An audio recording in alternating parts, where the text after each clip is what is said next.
یا اس کے اپوزٹ جس کے اندر تکبر ہوگا وہ بندوں کا حق ادا نہیں کر سکتا، اور جس کے اندر جو بندوں کا حق ادا نہیں کر سکتا تکبر کی وجہ سے وہ اللہ کا بھی حق ادا نہیں کر سکتا۔ اسی لیے اللہ تعالیٰ ایسے آدمی کو پسند نہیں فرماتا۔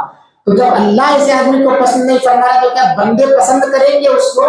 دنیا کے اندر کوئی بھی آدمی متکبر کو، مغرور کو پسند نہیں فرماتا۔ اور یہ حدیث ہمیشہ ہمارے ذہن میں رہنی چاہیے۔ نبی صلی اللہ علیہ وسلم نے کہا جس کے دل میں رائی کے دانے کے برابر بھی تکبر ہوگا وہ جنت کے اندر نہیں جا سکتا۔ تو ہمیں اپنے دل کو تکبر سے پاک و صاف رکھنا چاہیے۔ تکبر سے پاک و صاف رکھیں گے تو بندوں کے حقوق بھی سمجھ میں آئیں گے اور پھر ہم اللہ کے حقوق کو بھی ادا کر سکتے ہیں۔ حقوق اللہ اور حقوق العباد دونوں کی ادائیگی ہمارے اوپر واجب ہے۔ اللہ سے دعا ہے اللہ رب العالمین اس آیت کی گہرائی میں جا کر کے ہم تمام کو ایک دوسرے کے حقوق کی ادائیگی کی توفیق عطا فرما۔ رب العالمین سب سے پہلے تیرا حق ادا کرنے کی ہمارے اوپر جو واجب ہے اسے توفیق عطا فرما۔ اس کے بعد والدین، رشتہ دار، یتیم اور مسکین، پڑوسی، جو بھی پڑوسی ہوں، ہر طرح کے پڑوسیوں کے ساتھ اللہ تعالی ہم سب کو بہتر سلوک سے پیش آنے کی توفیق عطا فرما۔ جہاں ہم سے کوتاہی ہو رہی ہے اللہ اس کی اصلاح کی توفیق عطا فرما۔ اللہ رب العالمین ہم سب کے دعاؤں کو قبول فرما۔ ربنا تقبل منا انك انت السميع العليم وتب علينا انك انت التواب الرحيم واخر دعوانا ان الحمد لله رب العالمين والسلام عليكم ورحمة الله